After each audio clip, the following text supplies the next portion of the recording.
Right, let's kick off then. Morning, everyone, and welcome to our Women in Wholesale breakfast briefing. I'm joined today by someone who's probably Boost's best kept secret. Eleanor is the People and Culture Director at Boost Drinks, and she's going to be sharing her tips on how we can improve employee retention and recruit the best people. If you haven't already, please turn your cameras off, put your mics on mute, and over to you, Elle. Brilliant, thank you, Elle. It's not often that I meet another Elle. So obviously the topic of today's session is around your company culture, and I thought I'd start by very briefly introducing myself. Oh, there we go. I thought for a hideous moment that my screen wasn't going to behave. So a little bit about me. So my name's Eleanor Gooding. Until quite recently, I was Eleanor Nickerson. I changed recently to my married name, but some of you will know me under my old surname. And my post-secondary education was actually not in HR at all. It was in fine art. I was a bit of a starving artist for some years, and I'm not quite sure how I ended up in HR, which is probably one of the most frequently heard sentences of other HR practitioners, because I'm not sure how many people set out in the first place to work in HR. So I ended up working in retail for some years, and I moved into management roles. I don't know if I'm going to minimize the screen. Yeah. I ended up moving into management roles. I worked with some really nice companies, both big and small, in my years of working, and then I moved from kind of general retail management into training and development, as it was called at the time, and then into HR management. So before I joined Boost, I was with a company here called Top Employers for 7 years. And that was a really interesting role that I held, because it was an HR accolade. It's a certification where we looked at the best of the HR practices of mostly really large organizations across the UK and some internationally as well. And I'm a really nosy person, so that was a brilliant job for me, because I got to go into these companies and really dig into their HR practices and what they were doing. And it gave me a fantastic foundation from which to work, because I got to see, I got loads and loads of different ideas and ideas about how to implement different initiatives. So then I joined Boost 3 years ago in the people and culture role. And just about me personally, I live with my husband and 2 children, Sadie and Auden. We have a rather crazy cocker spaniel called Scout and 2 cats called Coco and Claude. We live in a bit of a crazy fixer-upper house. That's the best view you'll ever get of it, and the bit that looks most presentable. The rest of it's a bit crumbly and peeling. But it's home. I live on the outskirts of Manchester. And in my spare time, I write fiction. So I do have quite a creative background, and I do pursue creative hobbies. And I think that that's something that's quite important, because it's helped me a lot throughout my career. When you can kind of unleash your creative mind, I've found that you are able to come up with ideas easily. And also, I think your expectations about success or your attitude towards failure is influenced a lot by that. Because when you're kind of a starving artist, you don't expect to necessarily have every idea be the one that makes you famous or anything. So it's kind of a nice foundation to work in business with. So I'm hoping that's a little introduction to me, and I'm going to move on to talk about the topic at hand. So it's hard to know where to start with such a huge topic like this. You could probably talk about it for days. I won't. I'll just keep an eye on the time, and I know I've got an hour. But I've decided that I would start briefly by being clear about what exactly it is that we're talking about when we talk about culture. So if you Google, you get several different dictionary definitions. This is one that I quite liked. So it defines culture as the distinctive ethos of an organisation that influences the level of formality, loyalty, and general behaviour of its employees. So when you're Googling it, you'll often find words like kind of collective beliefs, values, and norms. Whereas I said that's a good description, it's quite a formal one. And I've quite frequently heard the informal one, which is the way things are done around here. So where does it come from? It's one of those things, it reminds me of the time when I had to explain the internet to my 92-year-old grandma. And, I explained it as well as I could at the time. And she nodded along and frowned a bit and asked some questions. And then at the very end, she said, "Okay, Eleanor, I think I understand, but where is it?" And it was a good question. And I think culture is a little bit like that, because it's not something that you can touch. It's not something you can package up and hold, but you can sometimes see it and you can feel it. Usually when it's either healthy or unhealthy, it's quite obvious and quite tangible. But I've always personally kind of viewed the culture as the end result of everything a company does. And that's why it's such a huge topic. So everybody can contribute towards that culture. The company contributes by hiring the kinds of people that it hires. They contribute by the way that they decide to treat employees. They contribute by the way that problems are solved, the way people are managed on a daily basis, and the way that leaders behave. It's defined in part by the expectations that are set out by employees, by people's ability to engage with the vision and the values, which is a really important part of it. And even things like the pay and benefits that people are offered play into this, along with the company ethos towards development, rewards and recognition, socializing, and more. So it really is determined by everything that the company does. These things determine how people in the company behave, and in turn their behavior feeds back into making up the culture. So it's quite a circle, really. And the more you dig into this, the more complex, and if you're a bit of a geek like me on this subject, exciting it becomes. So there are various theories and models that attempt to actually explain how the culture is created and how it functions in reality. However, I won't be going down that route today. I am an HR professional, but I'm not really keen on HR. So my approach is to just think about it on an easy to use people level and keep things as simple and human as possible. So with that in mind, I'm going to be describing culture like this. When you enter a company and there's a positive, healthy, thriving culture, you can see it, you can feel it, you can see happy, engaged employees who know their worth. They go the extra mile because they care. And you can sometimes even see it reflected in the building. Not always, but sometimes you can. Just pick it up from the kind of the things that are on the walls, the way that people treat the building, the way the building's set up. On the other hand, when a culture is not healthy and it's not positive, it's not thriving, you can see and feel that too. People can appear disengaged, demotivated. Behavior isn't always in line with the values and vision, but things can feel flat. So the age-old question, does this matter anyway? Is it important? Why should we care? So I agonized whether to use the picture that I'm about to pull up in this slide or not, and this description, but it is, in my view, the best bite-sized description of why we should care about culture. So I have decided to use it. It's culture eats strategy for breakfast. This term was coined years ago by Peter Drucker. And what does it mean? It means that you can have the best business strategy in the world, but if you have an unhealthy culture, you won't ace that strategy. Why not? Well, turn it around and look at it the other way.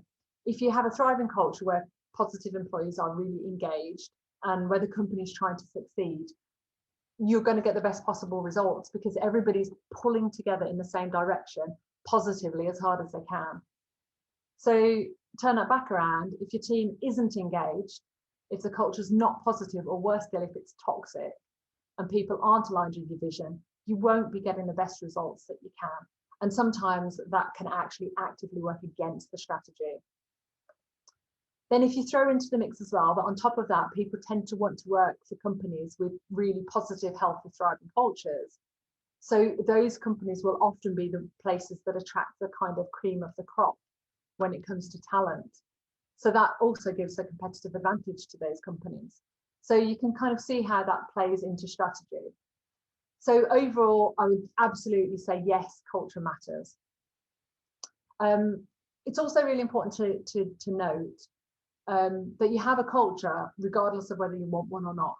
So why not take the time and put in the effort to make that culture as the best culture it can be and as healthy as it can be. So I'm going to move on and tell the Boost story now. And let me see here.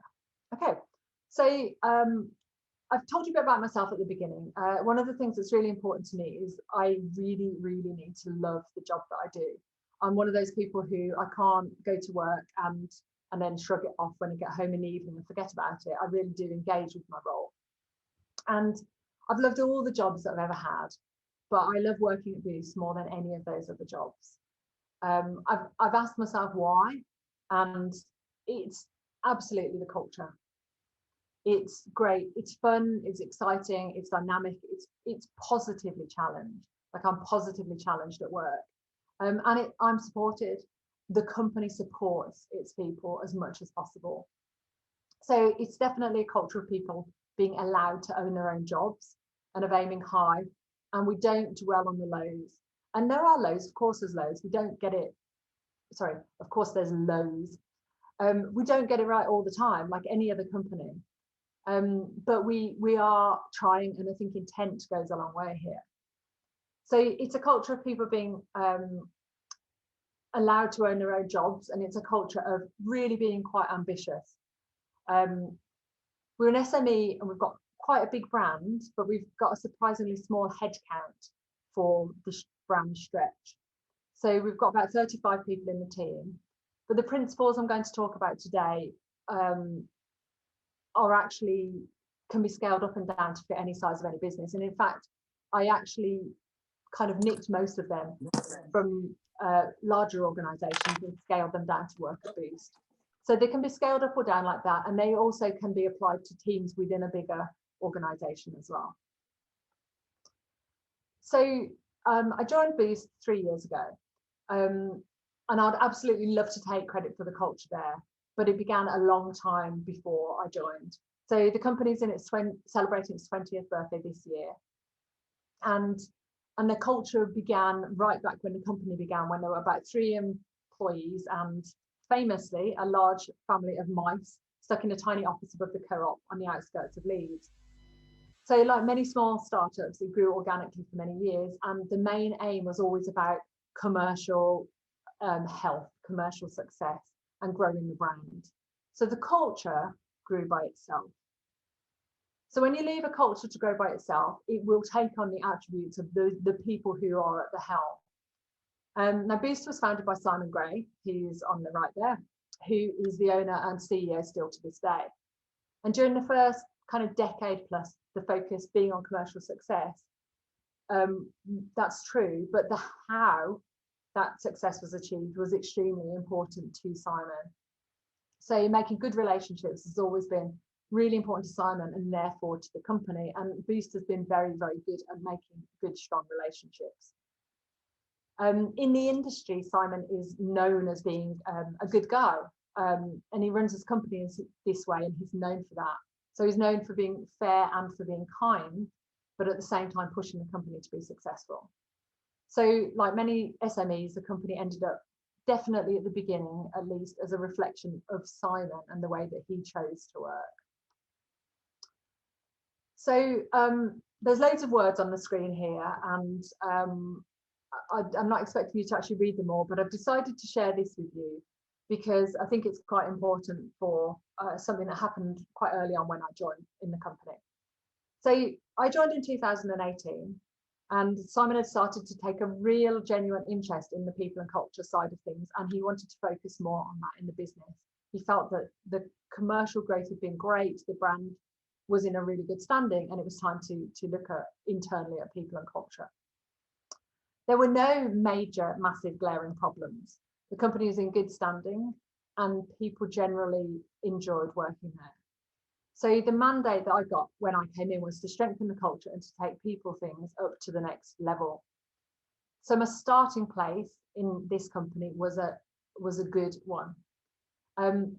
Just for your knowledge, in previous companies, I've actually come in to very different situations, and I've been part of actually having to turn around quite a toxic culture on a couple of occasions, which is actually extremely rewarding, albeit quite hard work.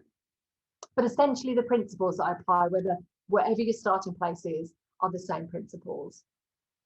So I started by talking to Simon a lot about what he wanted to achieve. And part of that was educating him on the possibilities. So I made this table here, and it's not the be all and end all, or not necessarily set in stone. But what I was trying to do with it was to illustrate the examples of kind of different types of HR to Simon. So we split it up into traditional, kind of modern and progressive examples. And every time we talked about an HR thing, I would pop it in these boxes and kind of give rough examples of it. So an example here is holidays. So companies with traditional HR might offer a set number of holiday days with criteria for when to take them. That might go up with the length of service. Then more modern companies would have that in place already, so they have a certain amount of holidays set. But then they might offer something interesting as well, like the ability to buy and sell holidays. And then over on the right hand side, you'd have a really progressive approach with the kind of Netflix of the world, who might just say, right, there's no caps on holidays here, take what you need, we'll trust you to go to it. So over time, kind of educating Simon, who was very eager to learn more about this, we decided that where we were heading for was somewhere in here, somewhere between modern and progressive. We weren't trying to be a real massive innovator and try really, left field new things, but we also recognized that being the nature of our company was that we are quite modern and progressive. So to this day, this is a really useful approach, and we can always ask ourselves, okay, is the thing we're going to implement here in line with the kind of HR that we should be doing in the company? I hope that makes sense. Okay, so just checking the time here. Okay, good. So I spent my early time at Boost kind of watching what was going on, just observing how people interacted and how they behaved. And I did a lot of listening. I tried to get to know the people in the company and what their genuine experience was. And I also rolled up the sleeve and got involved in both positive and negative people issues as they came up. So my role does sit within the leadership team. And in the leadership team, we started to talk about our values a lot more. It wasn't something that we were doing naturally. So we went out of our way to make sure that we were discussing the values.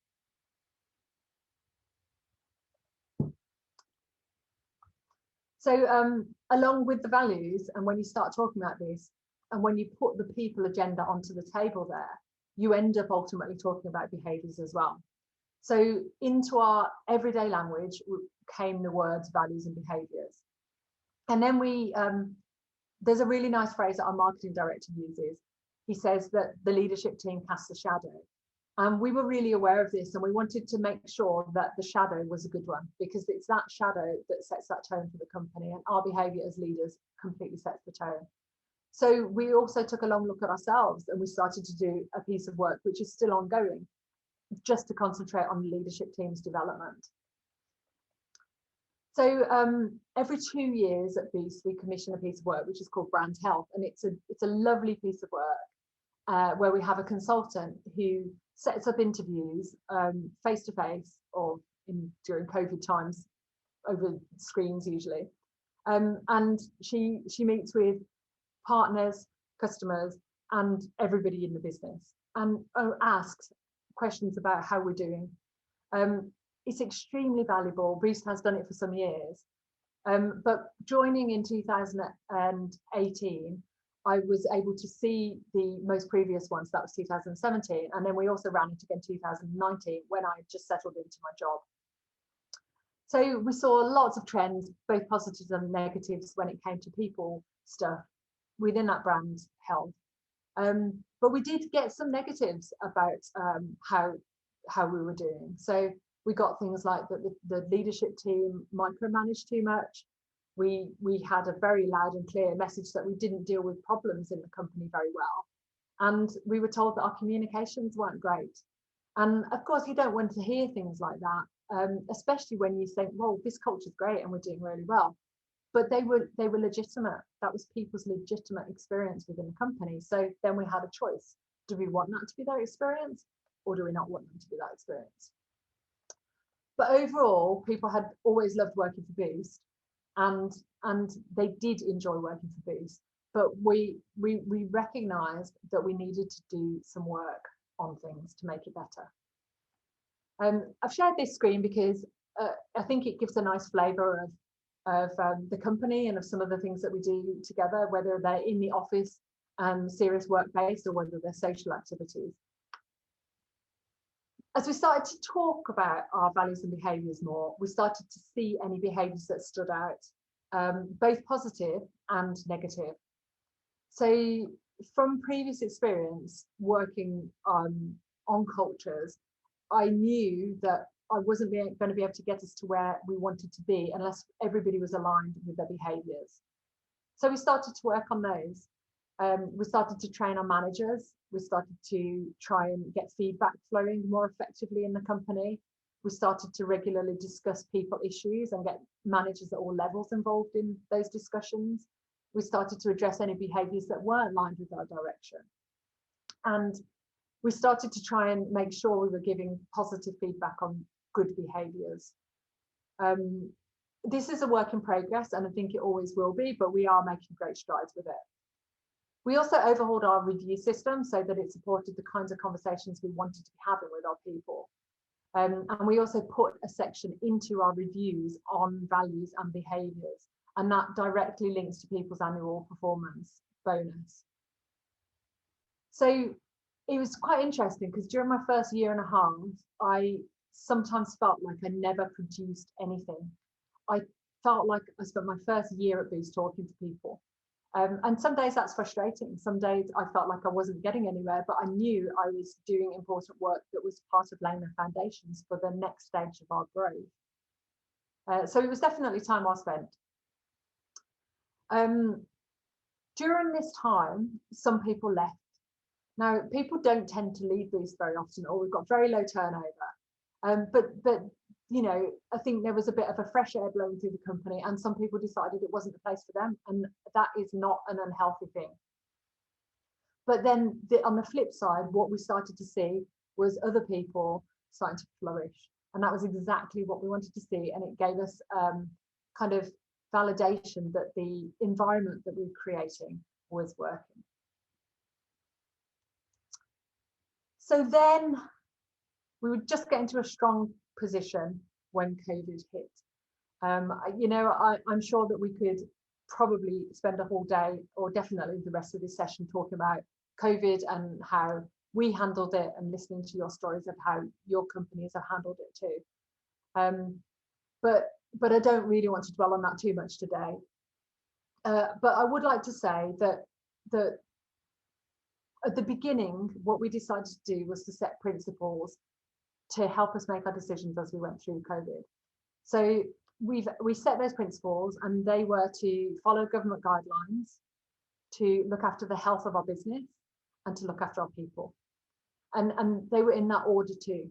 So we recognized that we needed to adhere to whatever the government guidelines were. So if they said go to lockdown, we'd go to lockdown.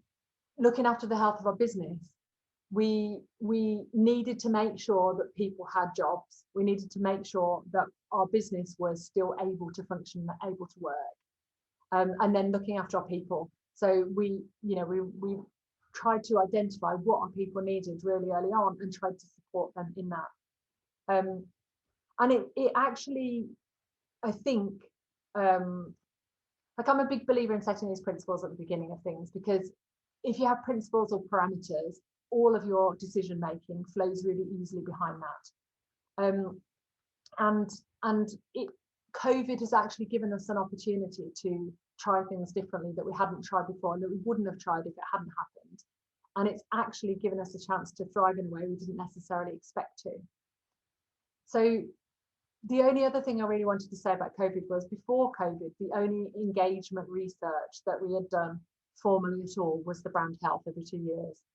But what we started to do during COVID was to survey our people using an online anonymous survey tool. And it was really important to us, especially when we couldn't see people in front of us, to make sure that we were doing a good job. So I know that we're a small team, but we had pretty much 100% participation every single survey that we've run. And the beauty about getting specific feedback like that is that you can stop doing or change the things that you don't do well, and you can do more of the things that you do well quite quickly. So we have tried to embrace our values, which are be brave, opportunities in everything, together we succeed, and others. And I think that we have moved forward really well through COVID. So I've got a couple more slides here on the Boost story, and then I'm going to see if there's any questions before I move on to my top tips for how to actually create a positive culture. So our HR aims for 2021 were for us to be the best Boost, and that was a kind of slogan for HR for the year. We wanted to ensure that we had that really good leadership, healthy leadership, and we also widened that, and we wanted to aim to grow leadership qualities in everybody in the whole company, regardless of what position they're in.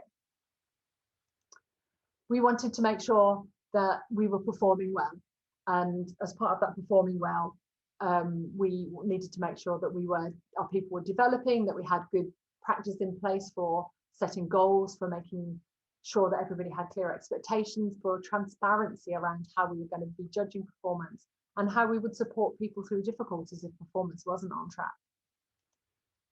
We wanted to really work on the vision, because one of our surveys that we did showed us that we had mixed understanding of the vision. Everybody knew what our vision, which is energizing everybody in every way, everybody knew what that was, but what they thought it meant, we started to realize that everybody had a bit of a different idea. So we identified that there was a bit of a gap there that we really needed to fill. And finally, we wanted to work on being a great employer. Now, each of these sections, you can actually, if you start to pick away at it, you can say, wow, there's probably quite a lot of work behind that, especially something like being a great employer, because, you know, that goes from everything from that covers everything from, you know, our diversity and CSR, and you know, making sure that we had an employee value proposition that was really compelling and attractive, so that people wanted to work in the company and stay in the company. So this was our high level overview of our HR aims for this year. And as part of this, we decided to run a cultural program, which we called Year of Culture. I know it's not the most imaginative name, but it is what it says on the tin. We started calling it that because we didn't have a better name for it, and it just stuck. So we've carried on with that. And we decided that alongside working on all these other HR initiatives, we were going to engage everybody in cultural topics throughout the year. So this has been fun and really interesting. So in January, we started with wellness. So we had a kickoff session, and then we ran optional sessions. So everybody in the whole company was encouraged to come to the kickoff session. And that's when we announced the Year of Culture, and we said, look, here's what we're going to be doing over the next few months. So January, we thought we'd start with wellness, and they were optional sessions for people to join each week. So one week we had an osteopath, the next week we had a mindfulness coach, the next week we invited a nutritionist in, and then the last one that we had was a GP who really focuses on people managing their own overall health. And each session was held online, and people could participate in the session, so interacting with the person presenting, but also there was time for Q&As at the end. And we had almost 100% participation for every single one of these sessions. And we started with wellness purposefully because it was the beginning of the year and we wanted to set the tone. Your wellness is critical to our success. So that was received really well. So February was Vision Month. So a team of us worked really hard behind the scenes to get a vision video created. So as I said previously, we had identified that there was a gap with people's understanding and therefore their ability to connect with our vision. And we wanted to make sure that there was no wiggle room there and that everybody was on the same page. So we got this vision video created, and I will post that on LinkedIn later today. So if you want to take a look at that, it's quite fun. And the video is aimed to capture the essence of our vision. We wanted somebody to look at it and get what we were about.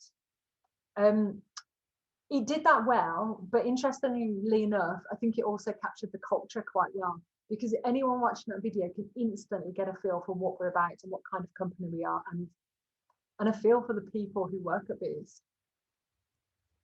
So then what we did was we set an assignment for the rest of the month for our people to work in groups. And we tried to get people to work in groups with people who they don't normally work with, all online, of course, because we were in lockdown.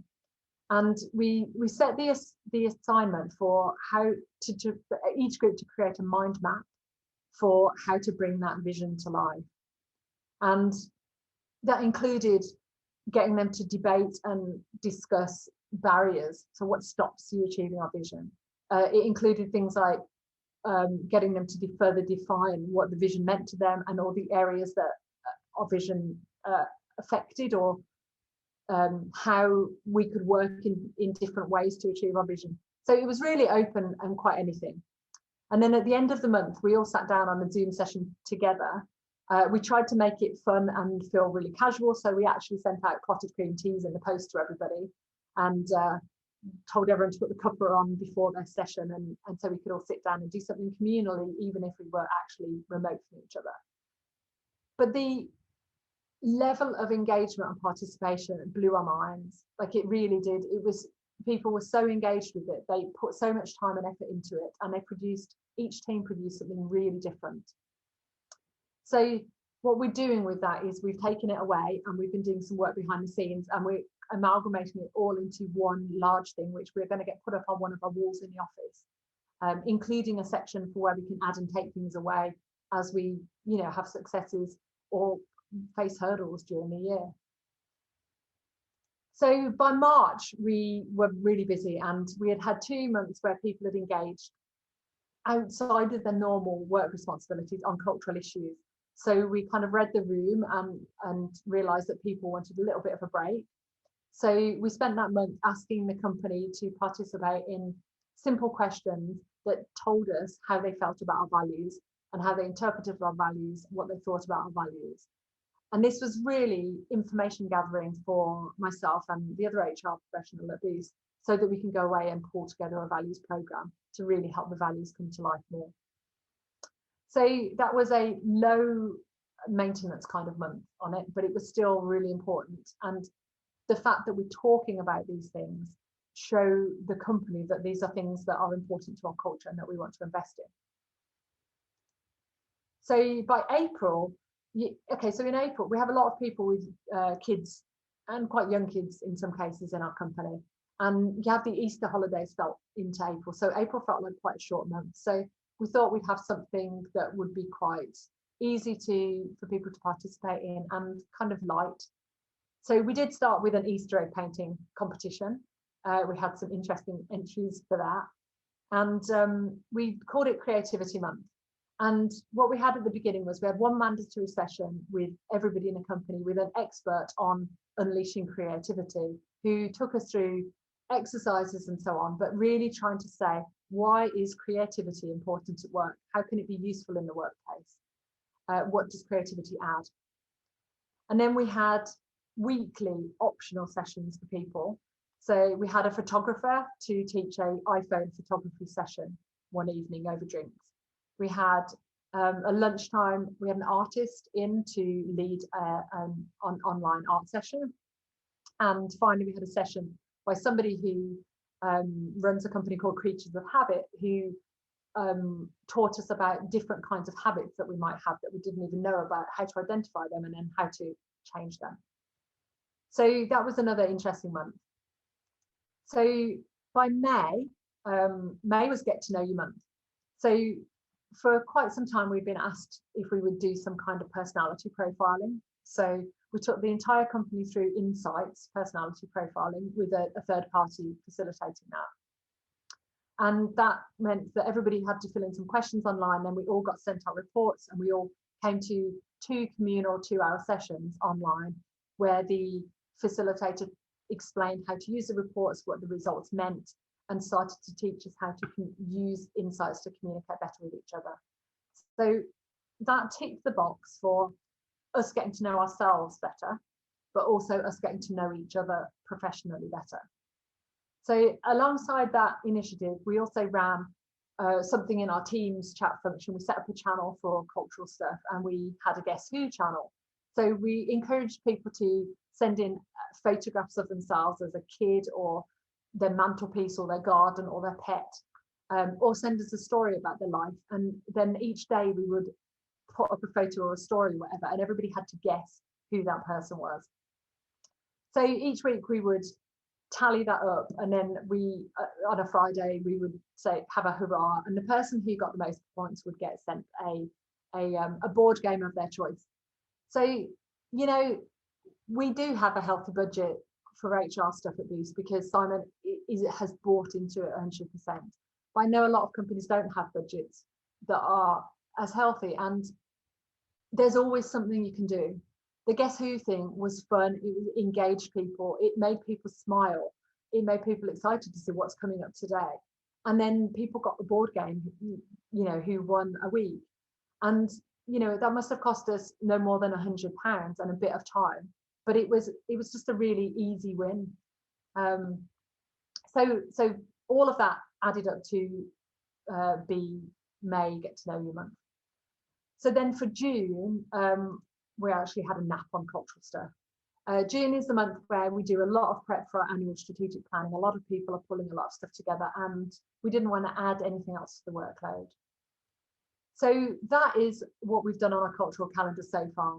And for the rest of the year, we've got months lined up where we're going to focus on CSR, diversity, and we're going to revisit the mind maps. We're going to look at the values program, and you know, we haven't even decided what we're going to do for one of the months as well, because as we go through this, things come up that are important to us. So we'll fill that last slot as we get closer towards it. So finally, what I'd like to say here before I finish the Boost culture story is we've just ran our brand health again, and it was resoundingly positive. I know there's a few people on the company on this call from a company. We haven't actually rolled out these results yet, but for the first time we saw a massive shift. The levels of engagement, the positivity, people preemptively talking about our culture, preemptively talking about our vision. It was just completely different to how it had been before. So really positive. And when I saw those results, I actually welled up because I was so proud and thought we're doing this, we're getting this right. So that's the Boost culture story so far.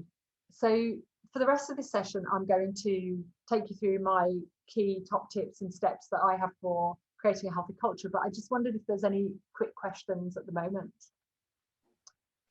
Hey, Elle. Yes. So we've got a couple. Okay, I'll try and answer. Some people would like to see your vision video, and I do have a link to it if you'd like to play it. Maybe we should try that at the end, because the one thing that we found when we tried to play it online is that sometimes the sound will only play on the computer of the person playing it. Yeah.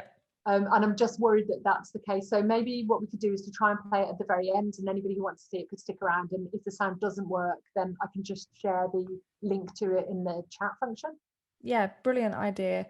And the other question from Hillary, at Unitas is, what are your company values? Our company values are be brave, opportunities in everything, open our minds, together we succeed, and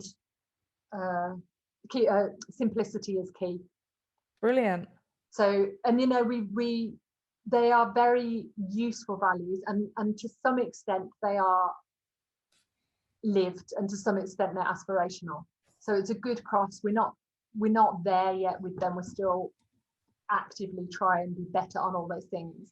But they do, like the principles I talked about earlier, they do really help us to guide us in decisions. You know, because you could be choosing between two different things, and then you could say, am I being brave? Well, no, I'm not. If I'm being brave, I'll go down this way.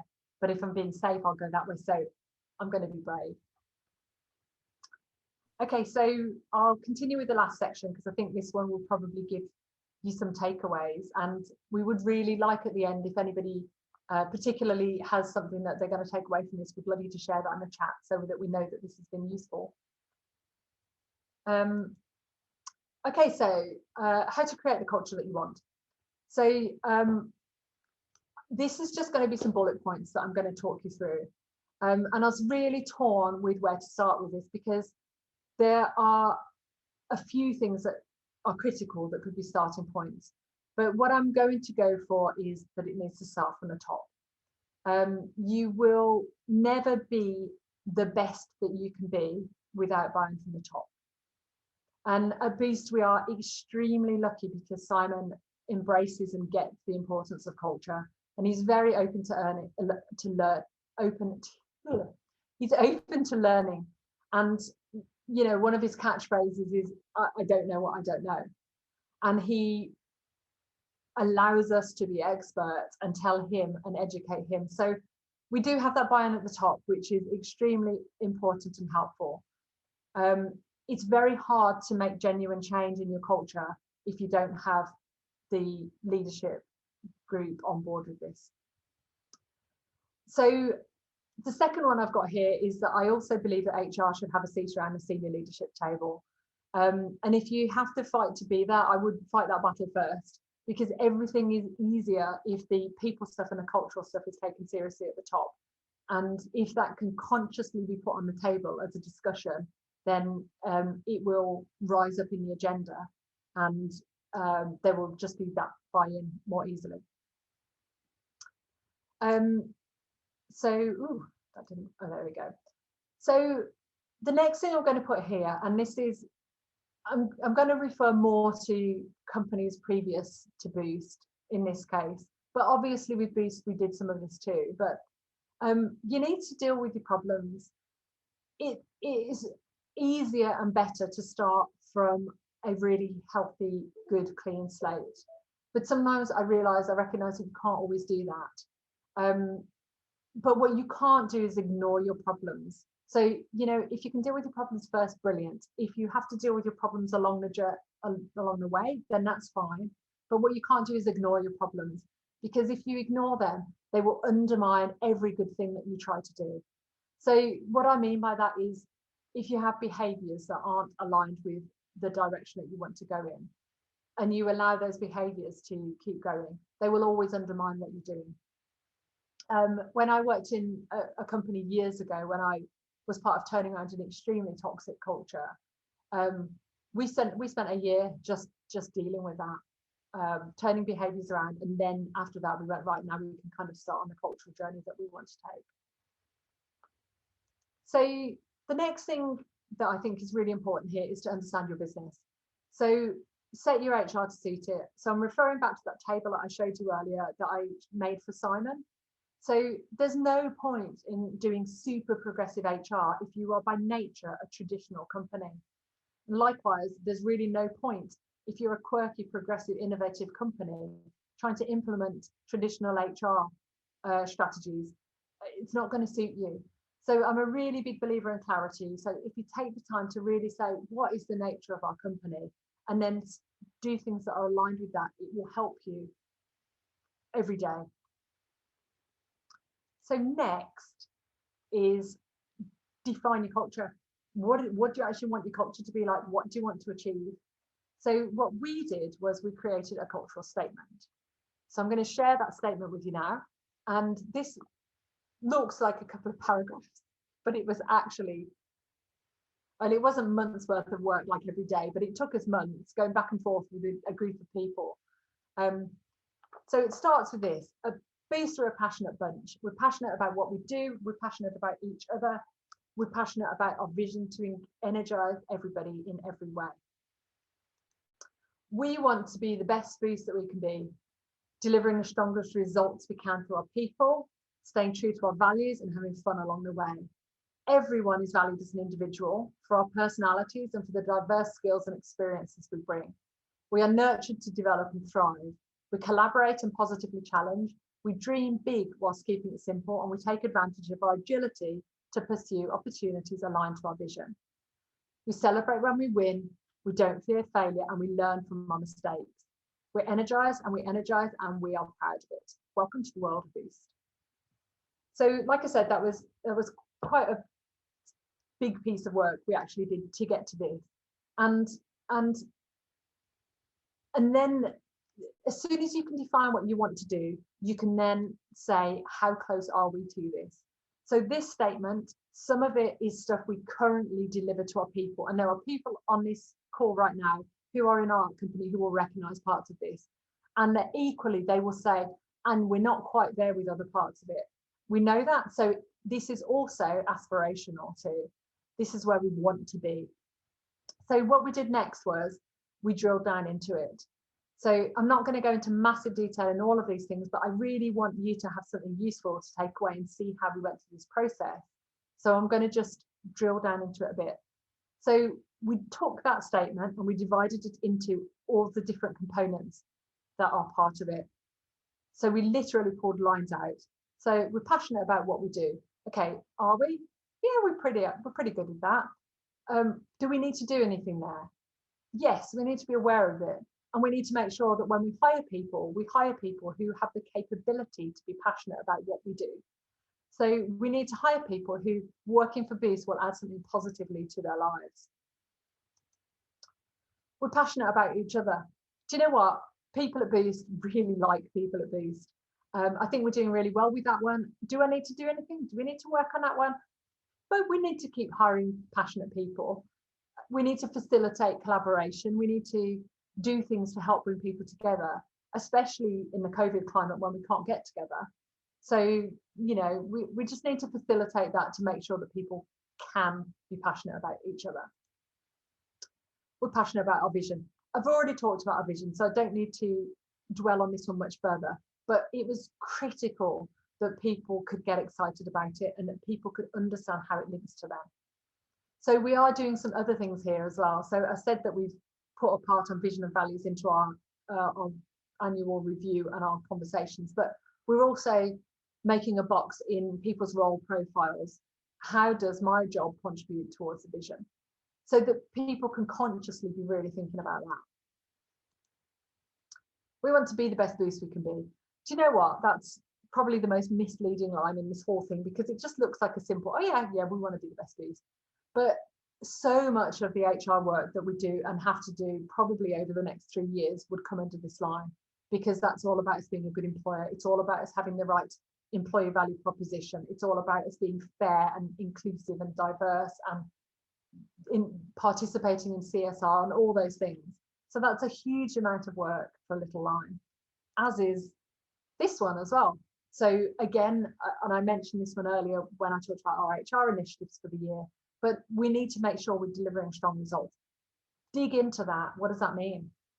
We have to set goals for people. We have to have transparency about how we measure those goals. We have to train our managers so that they can fairly measure that performance. We have to support people when there's problems. We have to provide development opportunities. So, you know, again, it's a big area, and I realize that I'm making this nice simple list of things, but we could actually genuinely be talking about several years' work to actually achieve all these things. Staying true to our values. That's an easy enough one we can put in a values program. Having fun along the way. ties back to being passionate about each other. You know, we do fun really, really well at Boost, but I think what we need to do is to make sure we never take that for granted and that we keep making sure we are able to have fun and that we facilitate fun. And part of that is, you know, we're doing a diversity and inclusion program this year. And part of that is, our theme for that is bring your whole self to work. So we want people to be able to be themselves and not think that they have to toe a certain line or be a certain kind of person. We want them to be themselves, and that usually leads to fun. Everybody being valued as an individual for our personalities, diverse skills and experiences. Again, the diversity and inclusion program is really focusing on that line. We are nurtured to develop and thrive. So we put in a learning and development program, which we're extremely proud of. We've got everybody taking some mandatory e-learning about learning to lead themselves.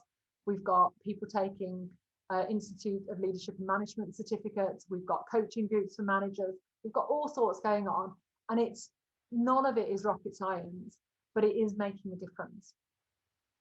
We have PDPs in place for anybody who wants it, but all the managers have PDPs in place. We collaborate. Okay, so that one, we did a piece of work to find out how well we were working together and the ways that we work together.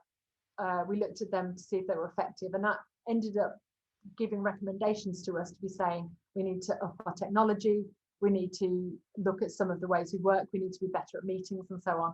So there's definitely stuff that we can do there, and this is, we do collaborate well naturally, but I think as a company we've got quite a way to go before we can really facilitate the best collaboration possible. We positively challenge, yeah, giving, receiving feedback, being able to have coaching conversations. It's all part of the development program that we've got. I'm going to whiz through these last three because I want to make sure I get through the presentation. Do you know, dreaming big, we really do encourage people to bring their ideas forward, and we don't laugh at ideas either. And we can't make every idea come true, but really we are open to ideas, and some of our best ideas have come from something that might have felt like a bit of big dreaming at one point. Okay, so nearly everything I've talked about here could be applicable to whatever size of organization you have. This one here is, we do have agility because we are an SME, and we're very, very conscious that we have that luxury. There's pros and cons between SMEs and big corporations all the time, of course. Big corporations might have bigger buying power. They might be able to provide more opportunities for people and so on. But one of the real advantages of an SME is the agility, and we really try to cherish that and know that it's special. It might surprise you, but we're not that good at this. We still forget to celebrate. So this is a huge thing that we're going to concentrate on this year and next year, and we are putting in a rewards and recognition program. Yeah, we try and learn from our mistakes. We don't dwell on failures. That's, I think, a bit of a no-brainer for us. And then we're energized and we're proud of it. Again, I think just making sure that we try and do things. Did that meeting energize you? Did that conversation energize you, or did it suck the life out of you and you're all, So we are working on these things, and the energy in our company is something that we feel very lucky to have, and we do try and nurture it.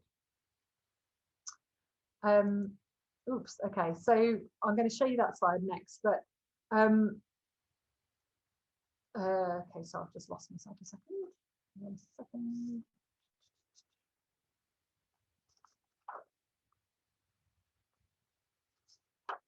Just talk to yourself. Okay, there we go.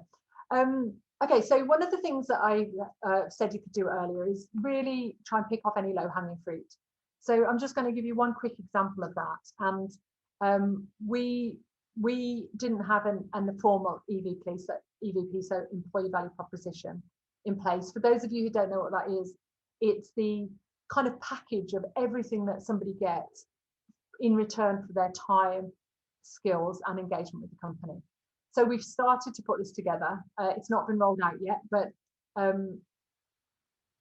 oops, 1 second. There we go. And this is kind of what it looks like.